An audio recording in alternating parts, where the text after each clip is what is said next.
Sorry, Engineer Trimurti, sir. Ma'am, shall I start? Once again, welcome, Professor Vedara here. Sir, yes, sir. Sir will be in the line. Okay. We'll start the program now, sir. Yeah, no issue, please. Yes, please sir. go Thank you, sir. Thank you, sir. Thank you, ma'am. Yeah, I'll start now.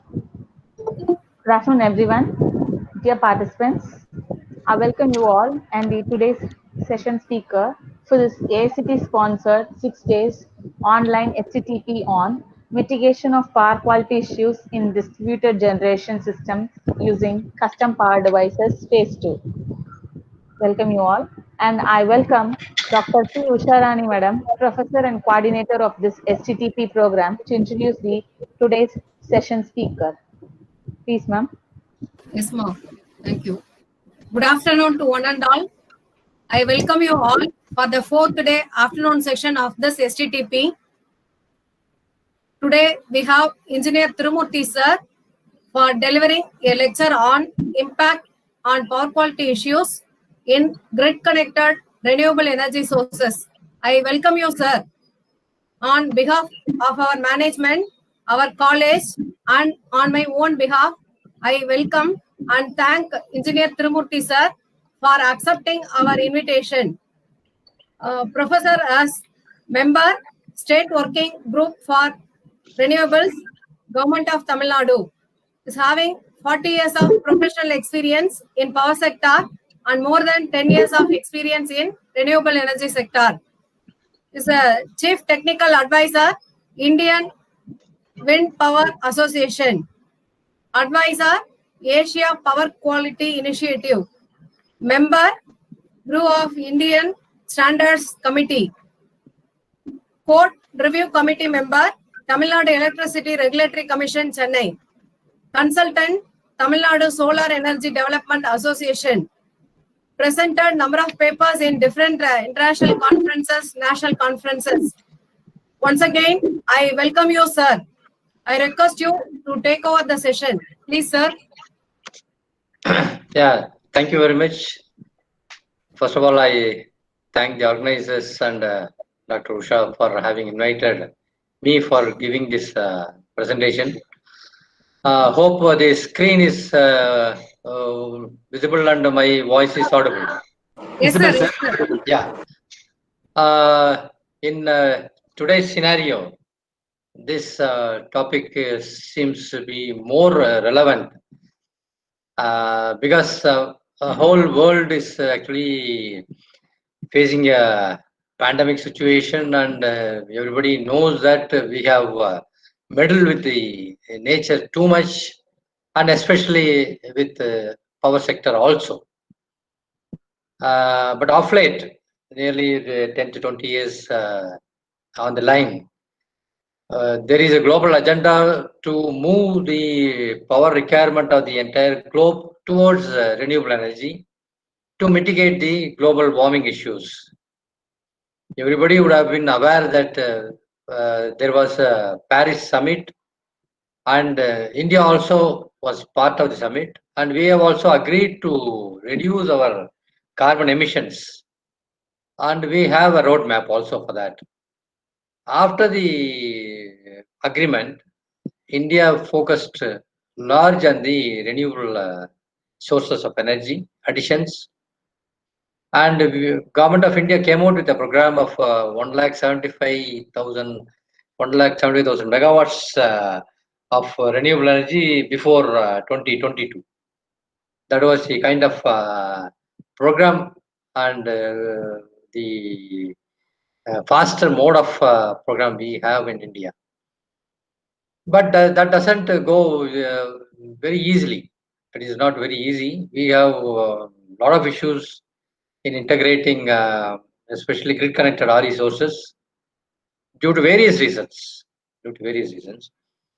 And one of the main issues what we encounter is power quality issues.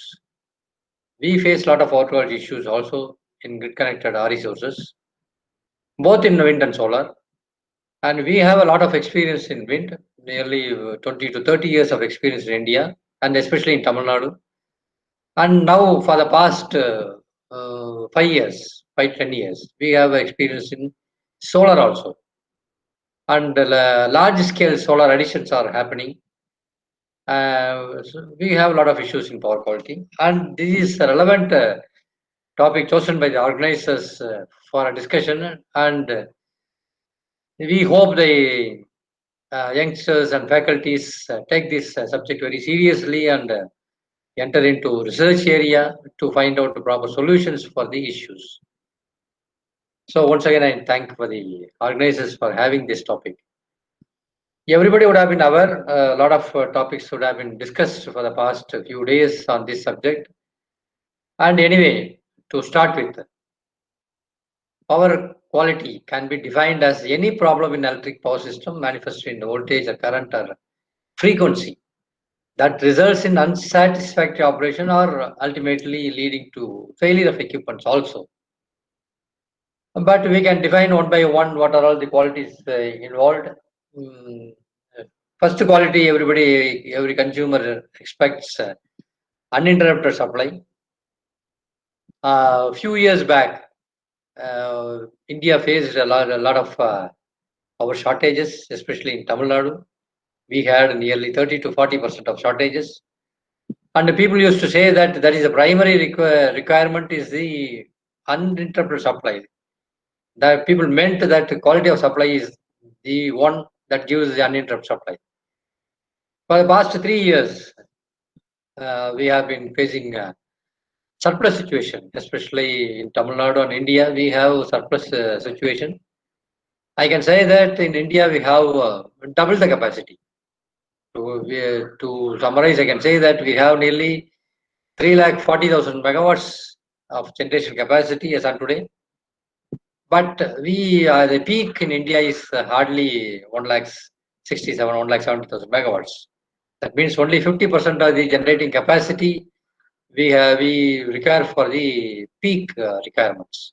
That means we have the double the capacity in India. We don't have any shortages, especially in Tamil Nadu also. And for another 3 to 5 years, we may not have shortages, even if additions are not there. But for your information, future additions will be more on renewables. But I have not shown you any statistics on that because this session is meant mainly on power quality issues. Then at acceptable frequency, nowadays you can see that our Indian frequency is very good, especially for the past even 5 to 10 years. I can say that frequencies are very good in India. And now of late, more than 1 year, we have a single frequency, single grid in India. And even in tomorrow's scenario, it can be single pricing also. That is the focus the government of India has. Now we have single frequency. That means Kanyakumari to Kashmir and Bombay to Guwahati, we operate in India in single frequency. So frequency bandwidth also has been tightened, and we have a very good frequency in today's scenario. But we have voltage issues. But one of the primary reasons could be more addition of renewables causing the voltage excursions.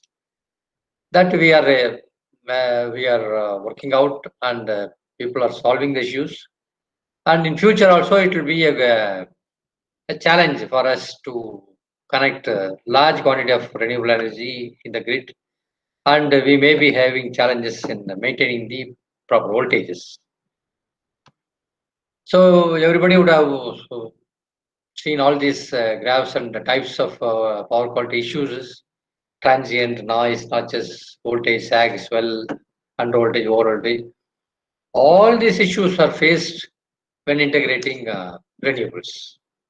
All these issues, practically you can see that all these issues are there, and we may have to face these challenges in future also. And there are a lot of works going on in this area, and a lot of works are also required. So it is a right time that faculty and students focus on these areas for further working and fine-tuning their capability in this area. So transients, a lot of variance in transients also there. which can also lead to multiple zero crossings. All our electronic components and electronic circuits softwares have been designed for particular zero crossings. That means in one cycle, two crossings only is allowed. But due to transients and also another important factor, that is voltage notchings, can create multiple zero crossings. That means it may lead to malfunction of our programs and softwares and our electronic components. That is another issue that is we are facing, and a solution is required. So mainly we can classify it as that one is a dynamic variations like switching whenever it happens, lightnings whenever it happens, there is an issue of voltage sag, transients, and a lot of disturbance in the waveforms. There are also some steady state variations like harmonics, notches, and noise, which is repetitive in each and every voltage waveform, which is repetitive. These are we can see these kind of issues as while we integrate renewables. So these are all the problems that can encounter when we have issues. SAG, which is a momentary dip, 12, 4 voltage, under voltage, all definitions you would have gone through all these days. I'm not going to elaborate more on these definitions and characteristics because you would have all gone through all these things. But typically in a power system, we have a lot of issues like this. Voltage sags, which can be due to faults. I'll explain in future in ensuing slides how it is actually caused. Then in a small way in a consumer facility, starting up large loads can also create a voltage sag. Major consequences: accelerated aging, loss of data, interruption of in production, loss of productivity. All those things happens in a small voltage sag. Any switching can create transients, especially capacitor switchings. Capacitors are required in the power system to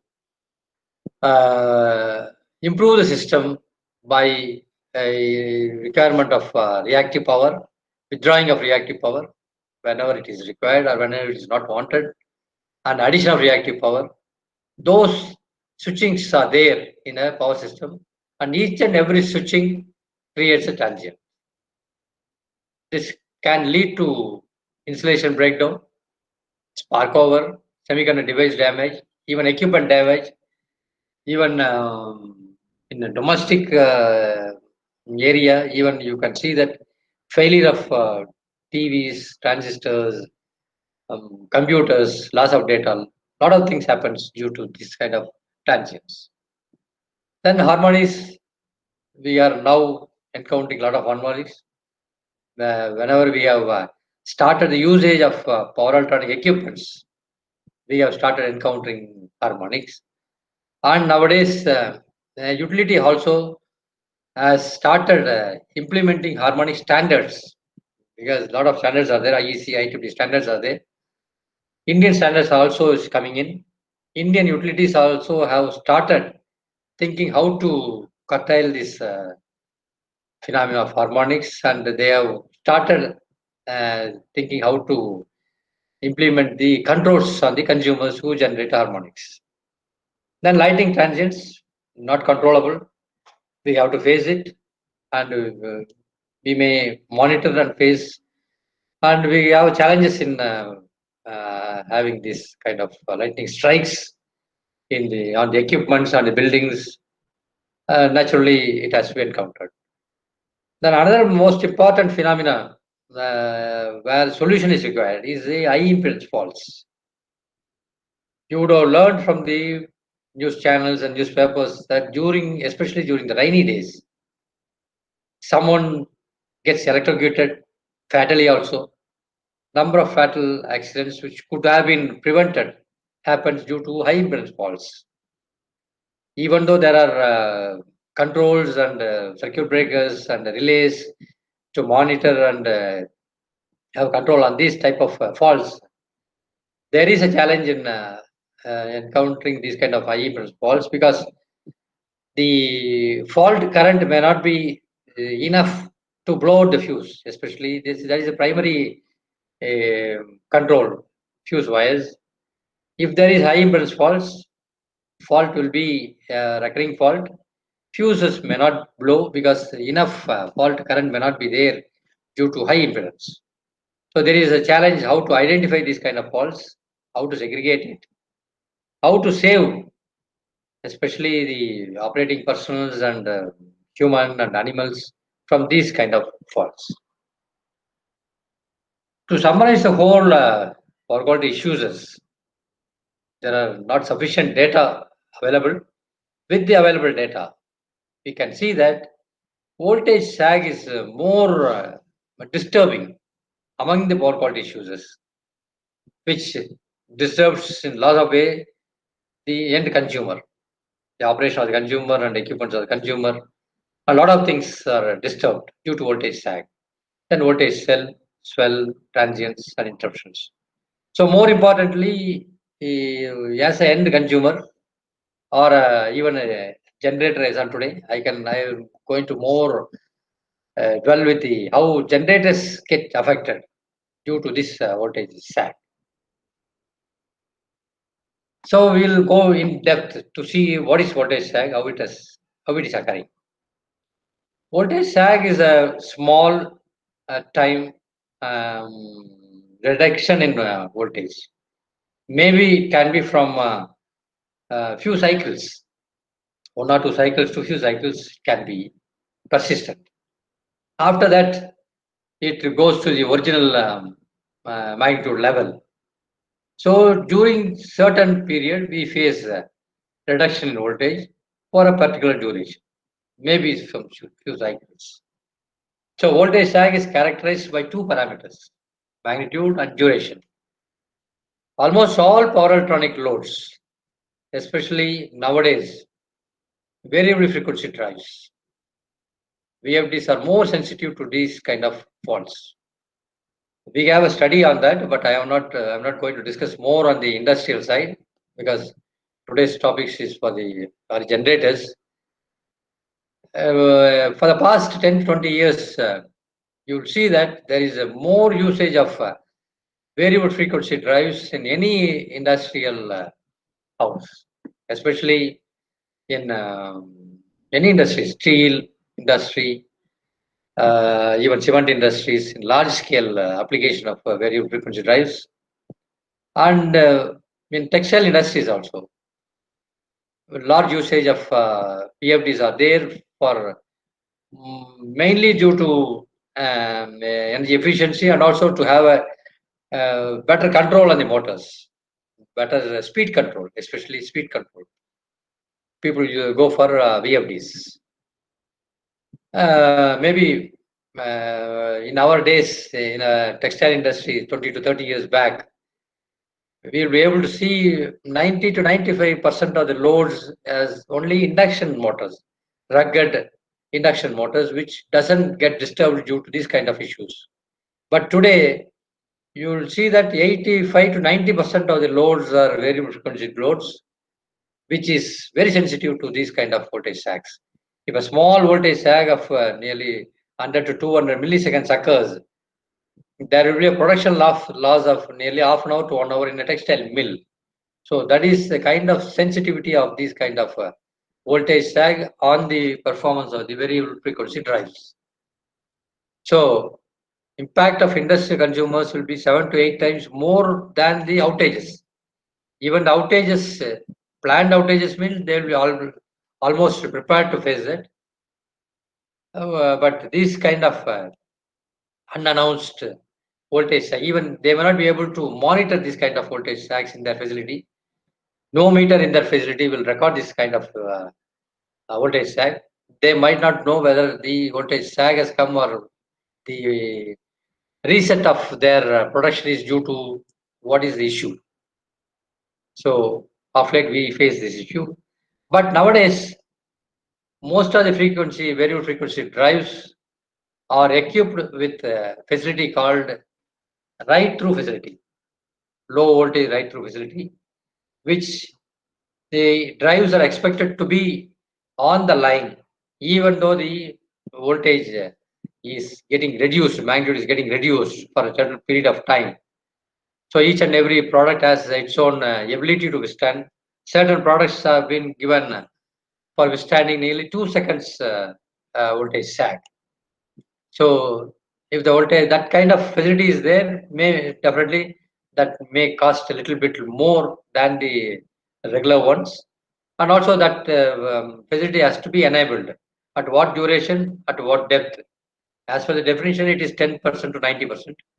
But if it is 10%, it may not be able to do that because it has to have a auxiliary support of power or voltage with supercapacitors or batteries, whichever the energy storage is possible for that kind of short durations. So this is a voltage sag, and you can say this is to demonstrate how does the voltage sag occur in a normal situation. This is a typical 33 kV bar 11 kV substation, where you can see that there is a transformer, power transformer here.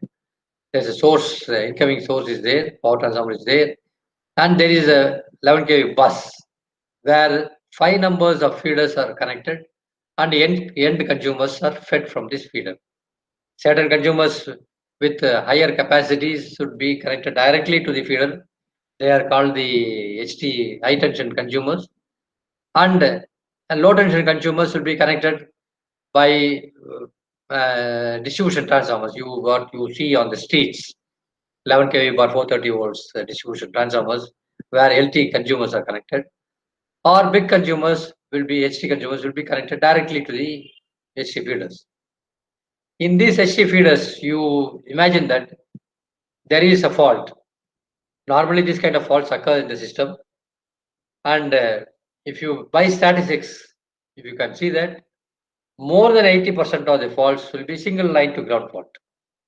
More than 80%, of which more than 70% of the fault will be tree fouling, tree branches touching the conductors, fouling the line, or maybe insulator failure, insulator getting failed or charred, or disc insulators getting flashed, especially when the monsoon starts.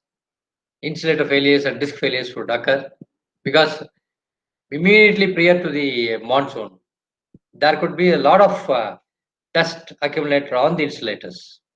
If a slight rain drop falls on that insulator, along with the dust, that rain drop makes a tracking from the HT conductor to the earth, that is cross arm where the insulators are supported.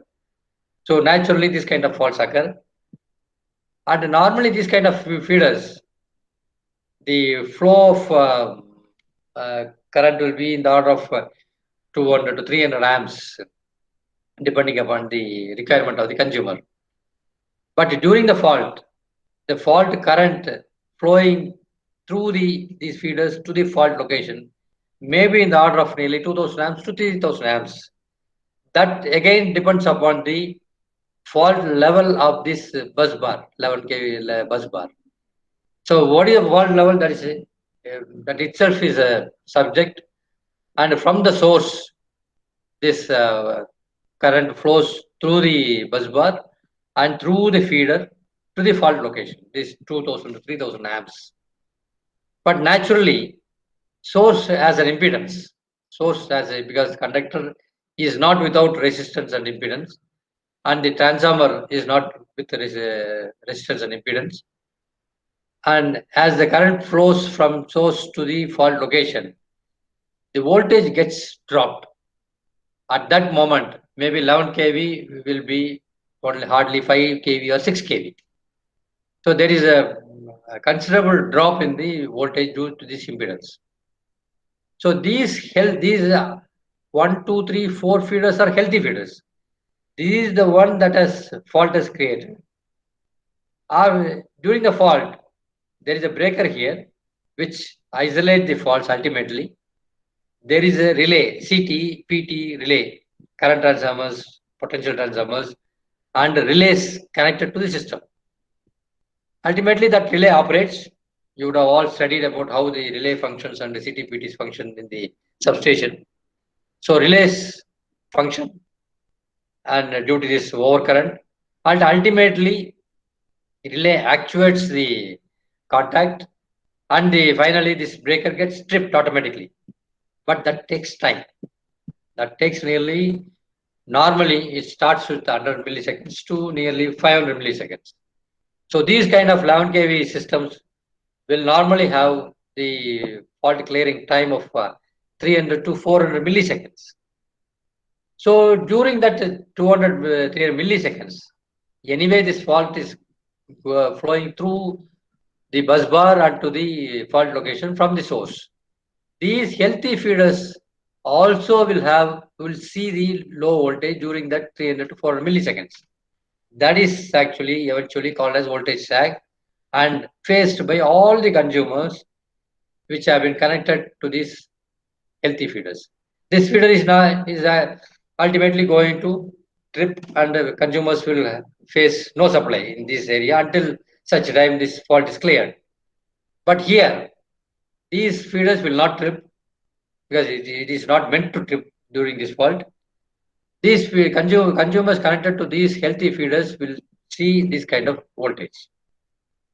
These kind of voltages are dangerous for the function of variable frequency drives and also any RE generator for that matter, solar or wind. We have a case study now to show you how does the windmills operate at that condition.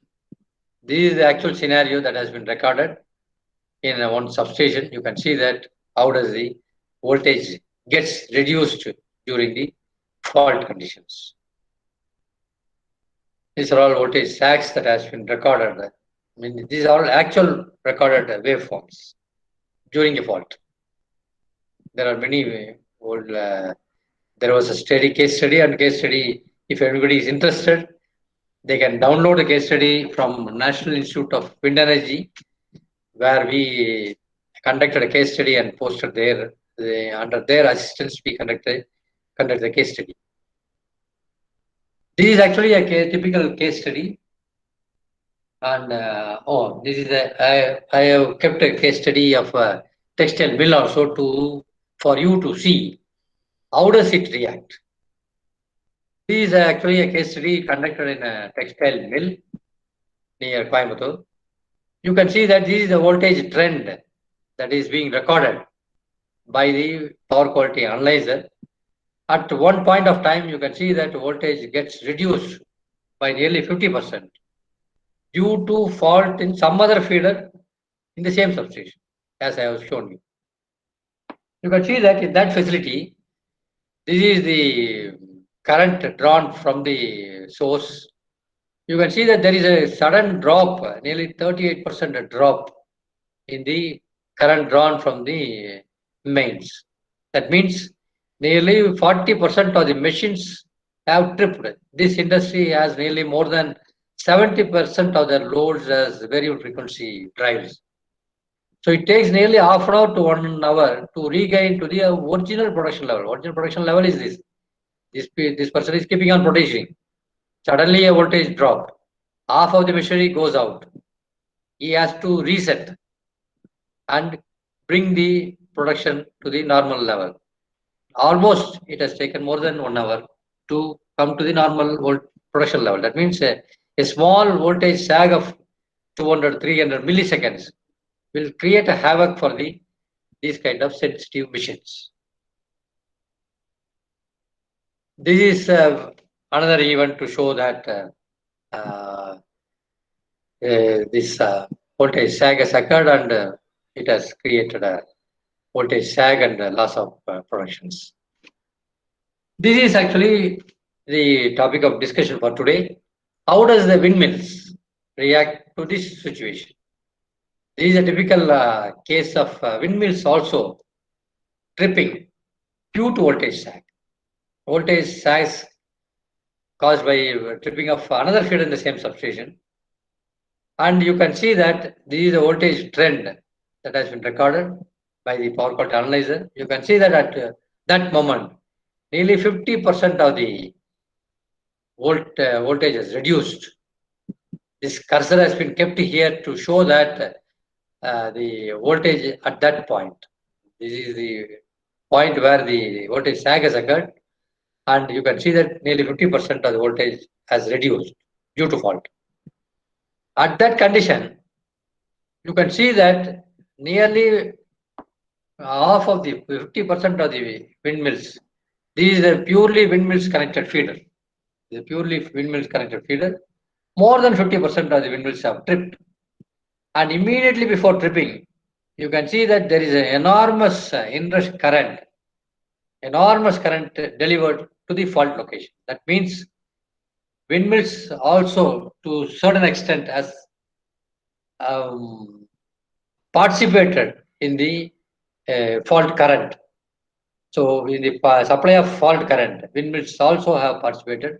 Normally, induction generators, then primarily I have to explain you that almost all the wind turbines or wind generators are induction generators.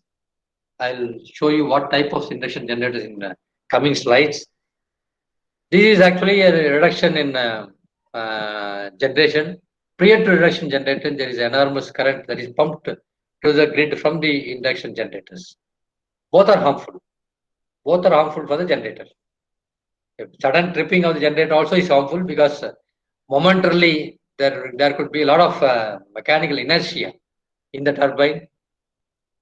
So that is causing an issue. That is actually another issue that local voltages will be persistent for a certain duration of time. That islander condition, there could be a dying voltage there.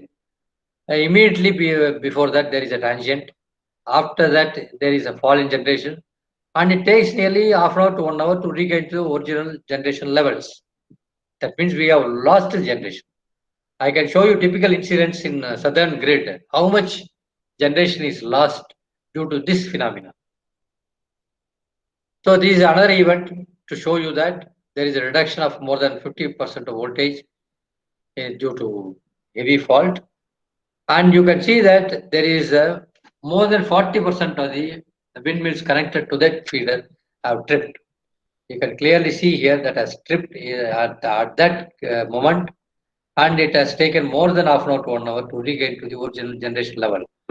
That means a small voltage sag a duration of nearly 200 to 300 milliseconds has caused a generation loss to the tune of nearly half an hour to 1 hour. And the quantum may differ to the kind of fault and the proximity of fault also.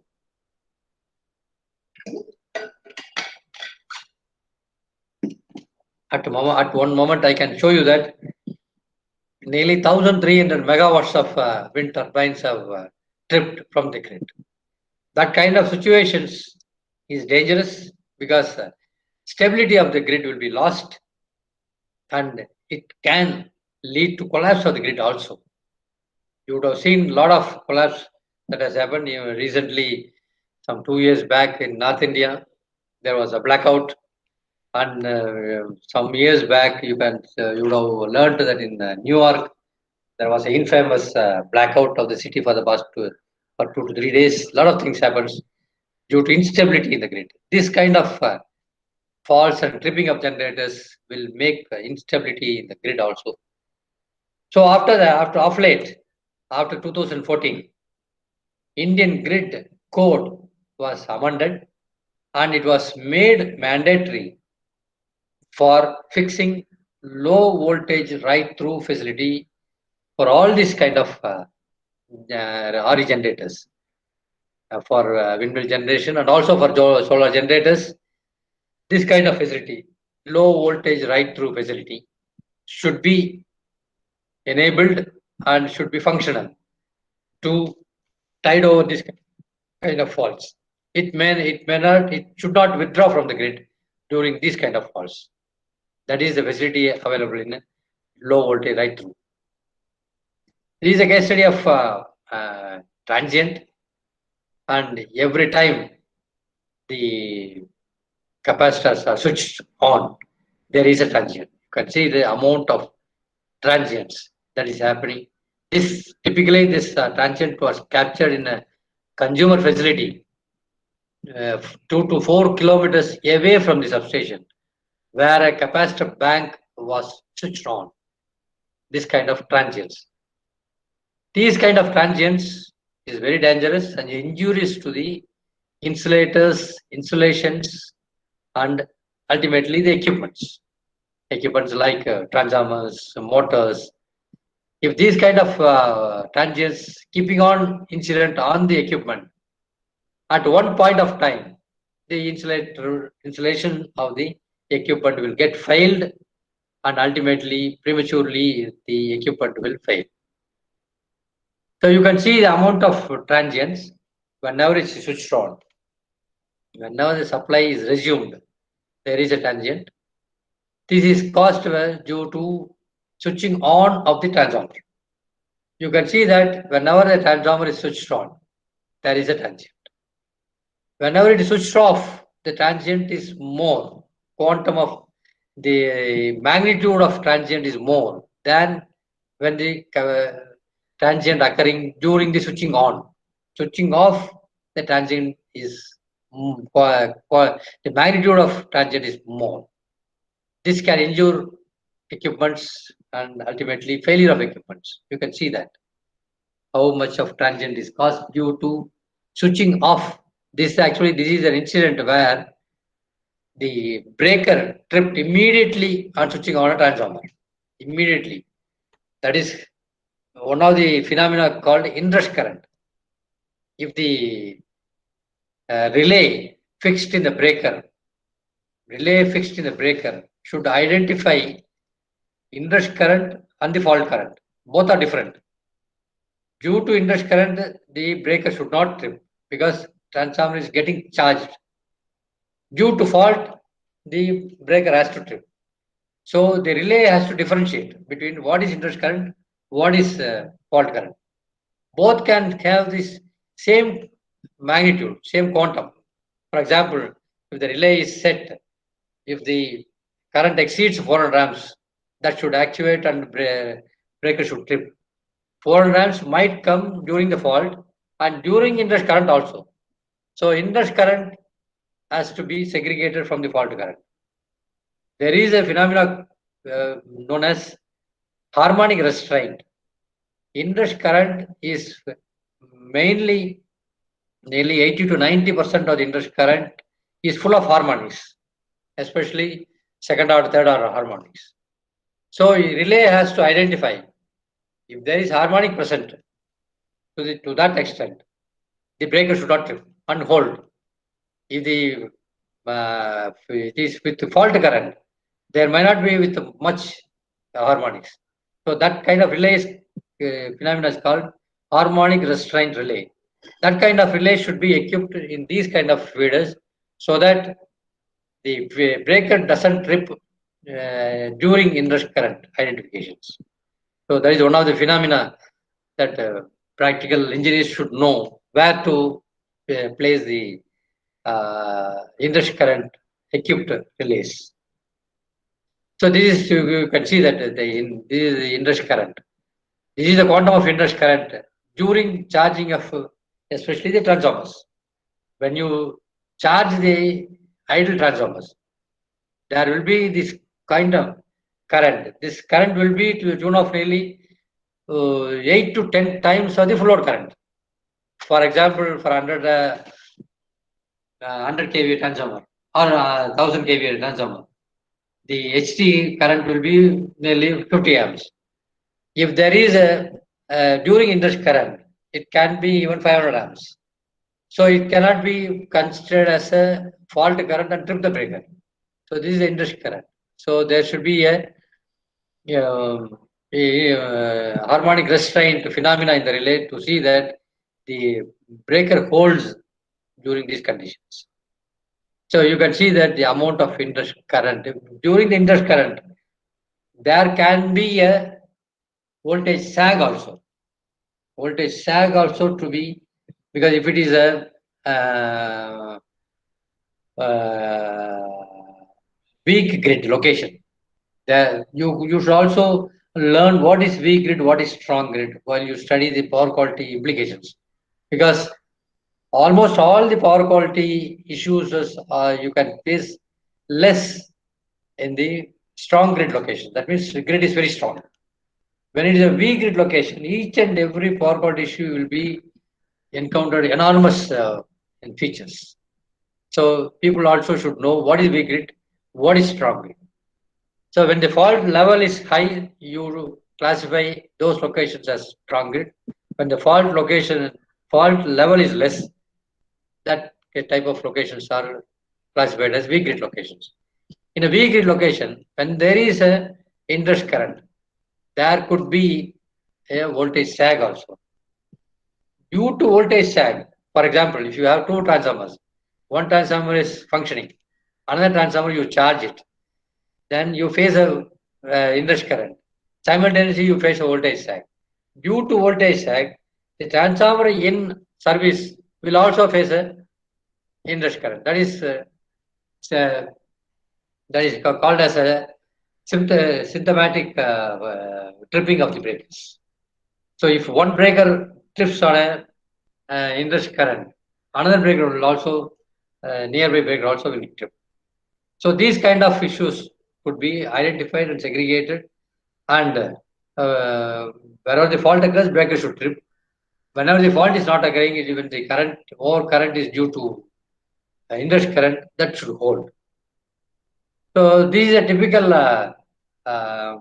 waveform that is with full of notches. These are all actual waveforms recorded in a steel furnace units where they have a 6-pulse converters. You can see that the voltage notching occurring repeatedly on the waveform. These kind of notches, if it drops below the zero level, then there could be multiple zero crossings. It's also possible. You can see here there is a multiple zero crossing occurring here and almost here. So there is a chance that notches can create multiple zero crossings. Even transients can create multiple zero crossings. So this is actually a table I can show where you can see that all these incidences, a lot of windmills have got disconnected from the grid. You can see that at one incident, nearly 1,340 megawatts of wind turbines have been disconnected, tripped due to some fault in the grid. So there are a number of incidents like that. After that, learning from these issues, after 2014, Indian Grid Code was amended to obligate the wind energy generators to have low voltage right through facility. Then here I'll show you different types of wind turbines.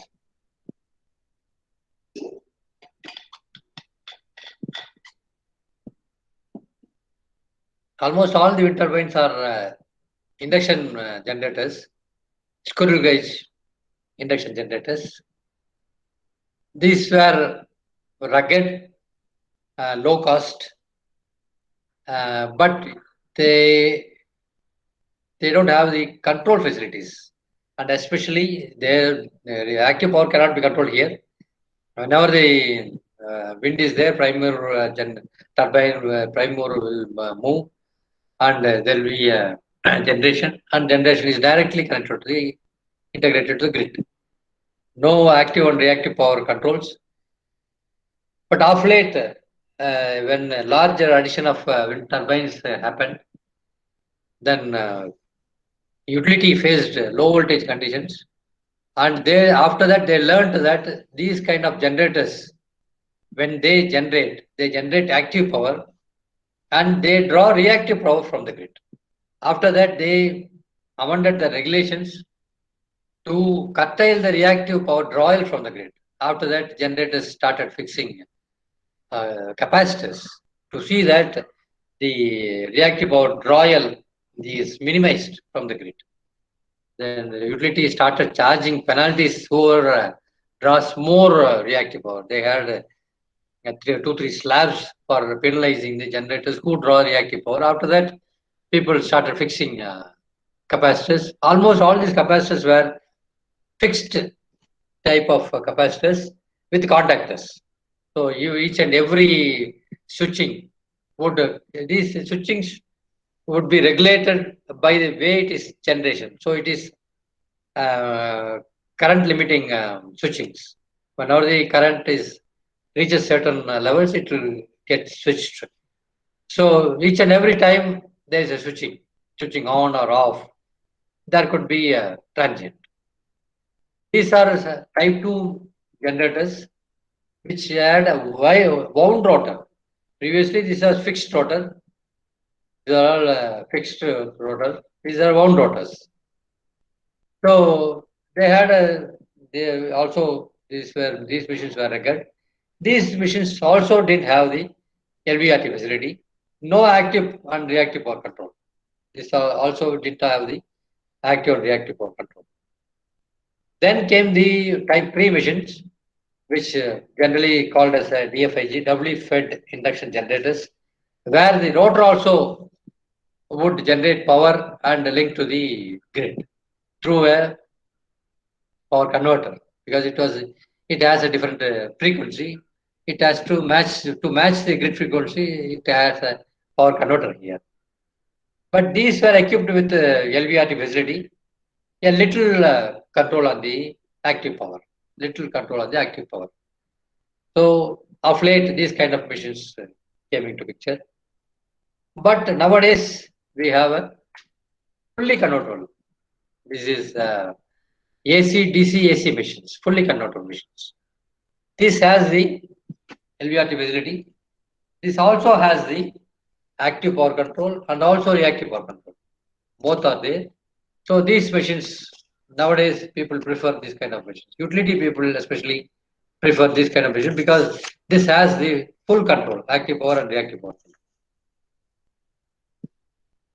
But this is a picture we can show that what could be the variations of voltage when there could be a large amount of wind generations.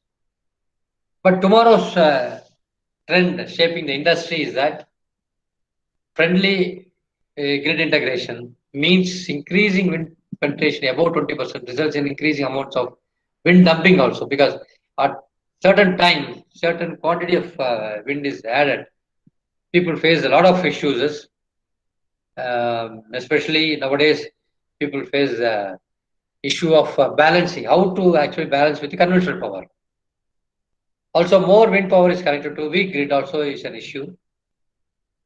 Active and reactive power control is required, LVRT ability, voltage support during the fault. During the fault, grid fault, nearly 50 to 60% voltage has dropped. During that condition, grid requires a voltage support. How that kind of support could be given by the windmills? Then better power quality, harmonic filtering at the generator itself, voltage fluctuations, flickers, then step changes, especially these voltage step changes. When there is a automated on-load tap changes are available in the transformers, it keeps on changing to regulate the voltages. So for each and every step, what could be the step allowed, whether the step can be a smooth incremental or decremental. Then ultimately, another important phenomena required by the grid operators is the predictable power production. Otherwise, it is a power production should be predictable.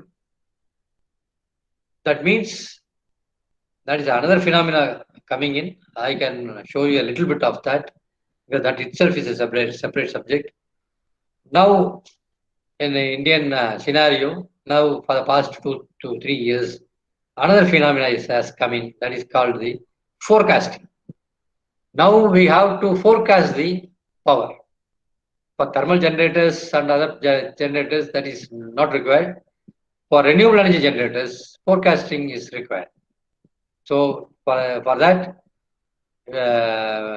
tomorrow's scenario, tomorrow what should be, how much will be our generation from the windmill, how much generation should be from the solar, the state grid operator should know to schedule the supply.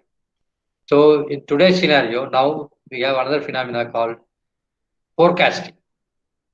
Then another phenomena that is almost in and will be in practice in another few years is the ancillary services. So the more and more of renewable energy linked to the grid, these additional features are required by the grid operators to see that the loads are catered properly. Ultimately, consumer loads has to be catered properly. That is the requirement of the utility. For that, all these additional features, predictable production, ancillary services, active power controls, active control on the active energy, control on the reactive energy, control on the voltage support, all these additional features are required. This LVRT feature that is made compulsory after 2014 as per the Central Electric Authority technical standards. Low voltage right through is made compulsory for wind turbines installed after 15/4/2014. The order has been published in the Gazette. As discussed, the LVRT capability of turbines installed before the set date. Yeah. What should be the then conditions of wind turbines which has been erected and commissioned earlier? That's also another point for discussions. So, in the to compare the facilities available, LVRT facilities in Tamil Nadu, in today's scenario, almost 84% of the windmills doesn't have the LVRT facility.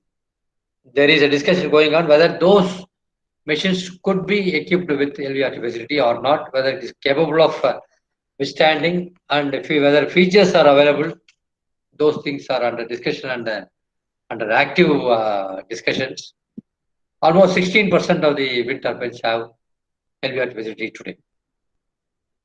This LVRT facility that is required, even if the voltage drops to 15% for a certain duration of time, nearly 300 milliseconds, then during this envelope, reduction and duration, the windmills should not, wind and solar should not trip from the grid. That is a condition as on today. So international requirements are different. And another important feature is the harmonics. This slab is from IEEE 509. Everybody would be familiar with IEEE 509 requirements. This has 5 different slabs. This is the total demand distortion. 5 different slabs are available in this IEEE 509. All these 5 different slabs are depending upon the fault level of the location where the consumer is connected. This is ISC fault current divided by load current.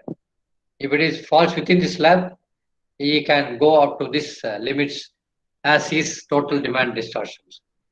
But as a generator, only first slab is available for all the generators, solar or wind. They have to fall within this first slab, and they should contain their harmonics, if any, they generate in this slab. But as of today, in Indian utility, no state has implemented this regulation. They are preparing. Every state, maybe Tamil Nadu will be the first state to announce the regulation in near future to contain the harmonics, if any, generated by the generators. But we had a small study of different types of generators, wind generators, because there are several makes and several capacity of wind generators available as on today connected to the grid. We had a small study of several generators and found that most of the generators are within the stipulated IEEE norms during their capacity generation. It means if a 500 kilowatt generator is operation, it can operate from 100 kilowatt to nearly 500 kilowatt. But above 80% of the generation, they are within the limits. So almost we have conducted a small study of different capacity and different generators, and we found that almost all the generators were almost within the limits. But there is a discussion of variation between high and low of harmonics. You can choose that this is 6.2 to 1%. There is a lot of variation in generation of harmonics.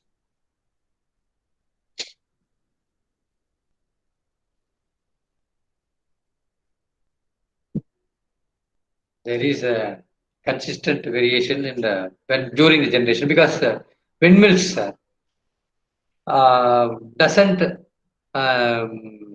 operate at a given generational levels. If you can plot the generation graph of the windmills, it keeps on varying. It keeps on varying. That has to anyway integrated in the grid and managed. I can show you that there are, apart from power quality issues, there are other issues also in integrating renewable energy generators into the grid. There is an integration issues are there, grid operation issues, especially forecasting and scheduling. I have explained to you what is forecasting. After forecasting, the power has to be scheduled. For example, in Tamil Nadu tomorrow, scheduling means it has to be scheduled every 15 minutes. That means starting from 00 hours, end of 24 hours, every 15 minutes, the grid operator has to schedule. He has to first analyze what should be the demand tomorrow, because every day it is not same. The rainy day is different, big day is different, and holiday is different, and festival day is different, and if something happens, some sensitive issue happens, that is a different day. So first they have to forecast the demand. Before forecasting the generation, they have to forecast the demand. So they have forecasted, for example, tomorrow 12 o'clock they have forecasted demand as 13,000 megawatts for Tamil Nadu. For 13,000 megawatts, they have to source the generation. For example, from thermal, I'll source 4,000 megawatts. From wind, I source 3,000 megawatts. From solar, I'll source 2,000 megawatts. From nuclear, I'll source 2,000 megawatts. They have to club and see and match the demand. These are controlled by Southern Regional Load Dispatch Center based at Bangalore and National Load Dispatch Center based at Delhi. So this schedule has to happen. After forecasting, the schedule has to happen. Once schedule is given, they have to adhere to the schedule. They cannot vary too much. Each and every state can vary a certain amount of variation from the original schedule. Even during the day, they are allowed to change the schedule also. For Tamil Nadu, they have given 250 megawatts, minus or plus. If it is plus, we are over generating. If it is minus, we are under generating. So if they exceed the given various limits, it will be penalized. So everything has to be under control. So another phenomena, most important phenomena, is the balancing. For example, tomorrow they have taken the wind generation as 3,000 megawatts. That means 3,000 megawatts is not going to be common for all the 24 hours. It can be 1,500 megawatts, varying to 3,000 megawatts. In a given day, there can be a variation of 500 to 1,500 megawatts. If it increases or decreases, how to adjust those gaps? That is called the balancing. So where could they get the balancing reserves, balancing source? That's another challenge that is faced as on today. If renewable energy is kept adding, this balancing phenomena is going to be a very big challenging for the grid operators. Then SCADA, power quality standards, grid code, energy accounting, all those things play an important role. In this important role, this concept of ABT, what I have also almost explained you what is ABT, availability based tariff regime. That is actually the tariff regime that is going on today. Based on that, only scheduling and all these variations in schedules happens. That is called the availability based tariff. So this is actually to show you how does the wind and solar varies during a given time. How does the solar and grid load? You can see the grid load without wind power and grid load with the wind power. The amount of variations with the grid power is quite large, and it has to be managed. Anyway, it has to be managed, and people are managing as of today. Today, you can see that the wind variation is from nearly 3,000 megawatts to 2,000 megawatts yesterday. So they have managed it. Even certain days when, particularly the day when the solar eclipse happens, there is a large amount of withdrawal of solar power from the grid, and suddenly there is an addition of solar power into the grid. Both the conditions should be managed. Lot of issues happens. This is actually the predictable power. How exactly you predict the power? You cannot give a very big envelope and say that my wind power will be within this. They have to be as close as possible for the grid operator to be comfortably manage the grid. There cannot be large variations. There are some expected and forecasted variations, but there could be some unforecasted variations also into the grid, especially during the period of cyclone and rainy days. There could be some unexpected variations. There could forecast expected variations are already forecasted, but unexpected variations are has to be encountered as in varies, and grid operators has to manage that situation also. That's a challenging job. So solar power also, there could be variations between the predictions and the measurements. Anyway, that has to be managed. Who needs this kind of power forecast? Prime requirement is by the grid operators, especially for balancing and dispatch of power, then manage the load flow conditions. Then apart from this, there could be a congestion also. For example, a circuit from one place to another place is designed to carry 2,000 megawatts. If it reaches that condition, then what should be done?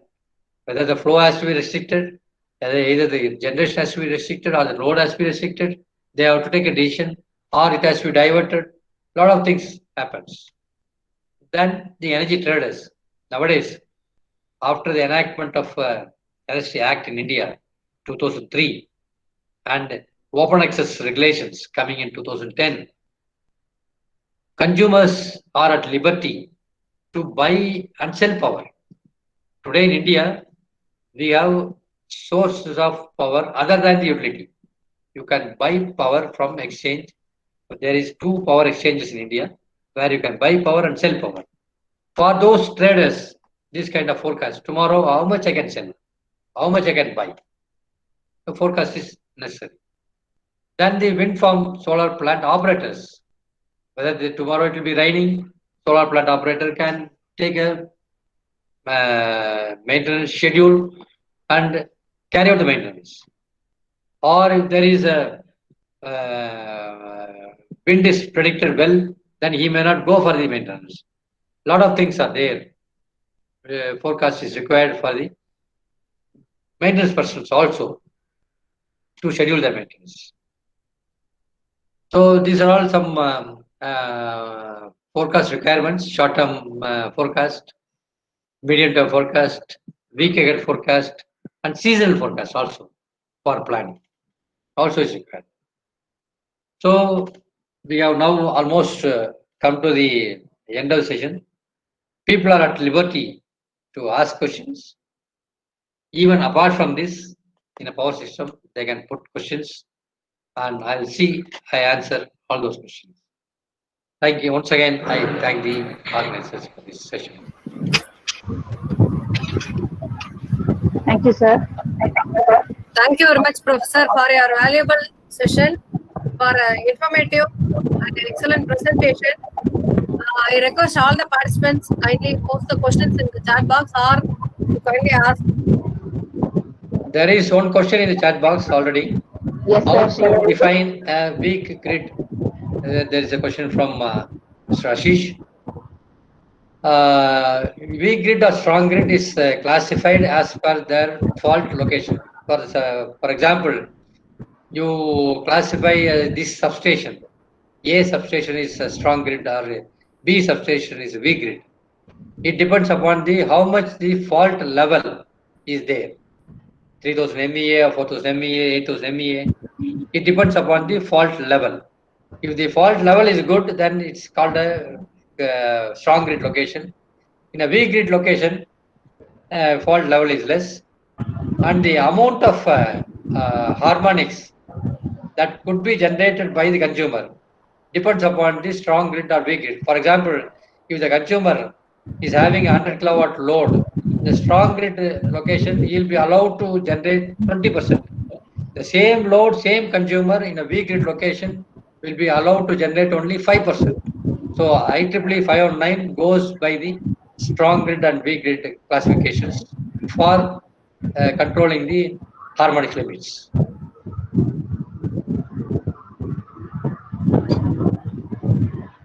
Any questions, please?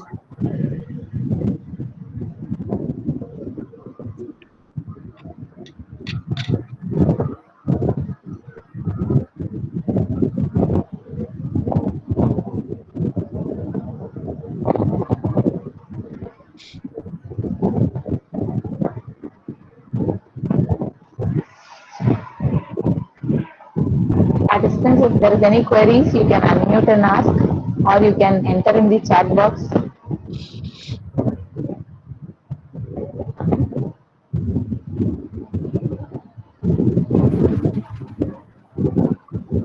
Professor, hello. Yes, ma'am.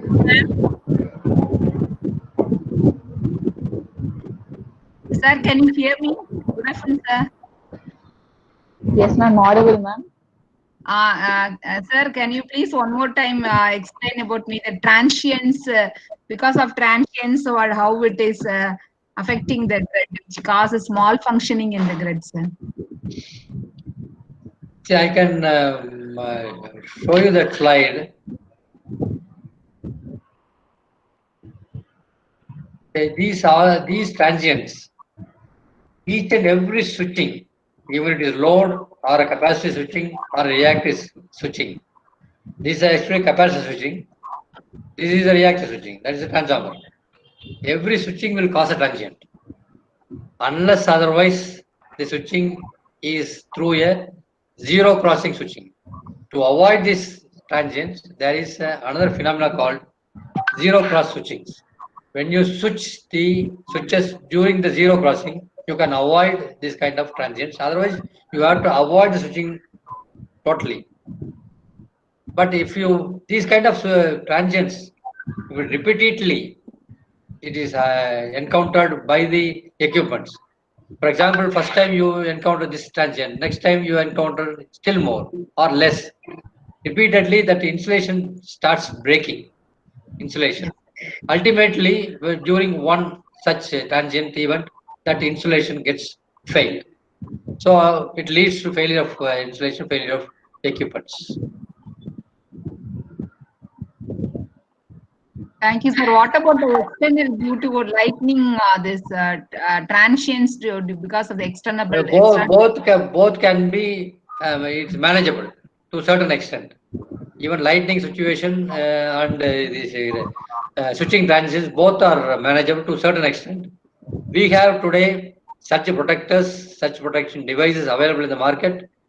It varies to the capacity and the voltage levels, and people can fix those such protection devices and then manage the situations.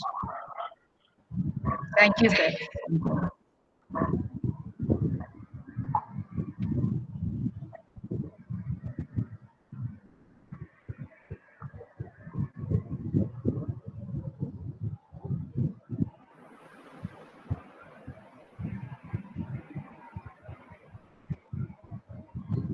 Sir, in Tamil Nadu, what about the solar power generation, sir?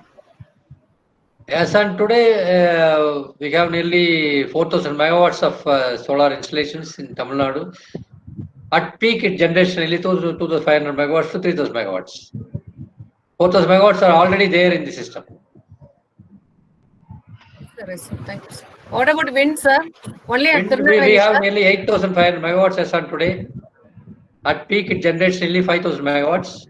And both in solar and wind, there are future additions. Nearly they are planning to add nearly another 6,000 megawatts in another 3 to 4 years time. Is any instrument available to measure? Yes, power quality analyzers like Fluke and Dranex types of instruments are already available in the market, and you can measure the transients. That is a question by Mr. Ashwini Kumar. Thank you, sir.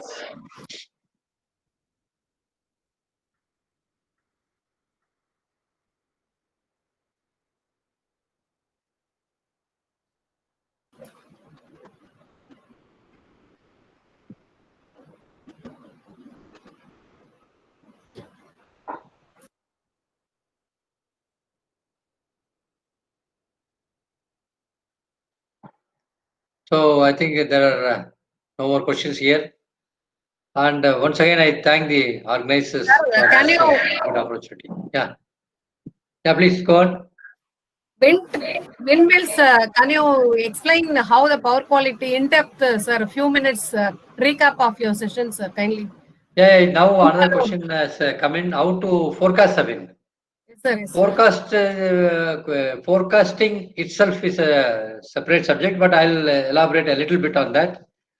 For forecasting the wind power, we need the data of wind energy generators, their capacity, their power curve, then the lat long where it is erected, then the wind speed, wind density, temperature. All those data are required to forecast the wind, and we have the forecasters have algorithm to forecast the wind power through all these data. And if it is possible, past historical data is also required to fine tune the forecast, and actual generation data also is required to further fine tune the forecast. So forecasting is happening in Tamil Nadu for the past 3 to 4 years, and National Institute of Wind Energy placed at Chennai is one of the prime institution which has the forecasting facility in Tamil Nadu. Power quality issues, especially in wind energy generators, we have this voltage sag issue that is prevalent in the windmills connected substations. Then the voltage surges. Then the islanding issue. Whenever the substation or the breaker feeder trips, there is an islanding issue, decaying voltage phenomena that is present in the windmills connected area. Then the voltage transients. Whenever the capacitors are commissioned, charged or withdrawn, there is a voltage transients. And in certain packet, we also face harmonics that is generated by the fully convertible or partially convertible wind energy generators. All these issues are relevant, and people are managing with that. And a good study is also required in this area. Research and solution study is also required in this area. Do we have voltage sag issue in standalone microgrid with PV generation? Voltage sag could be there wherever the fault is there. Even it is microgrid, there could be a small fault could be there. Wherever the fault is there, there could be a voltage sag, but it it will be of miniature in nature, which could be ignored. We can make a study on that. If it is a miniature in nature, we can ignore it.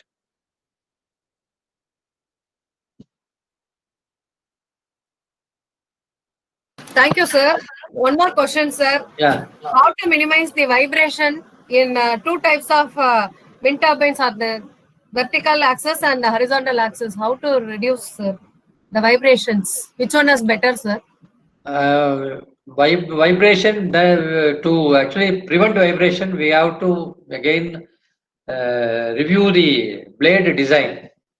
Review the blade design and simulate from the blade design. We have today good programs, softwares available to simulate the vibrations. And apart from that, good foundation. Then it starts from the machine. It starts from the machine, from the blade.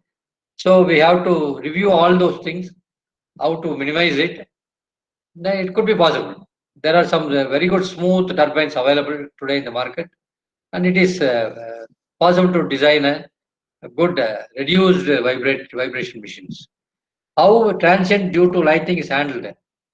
Yes, each and every substation or every turbine location, lightning arresters are there, lightning mast is there, and such protection devices are there to handle the lightning transients.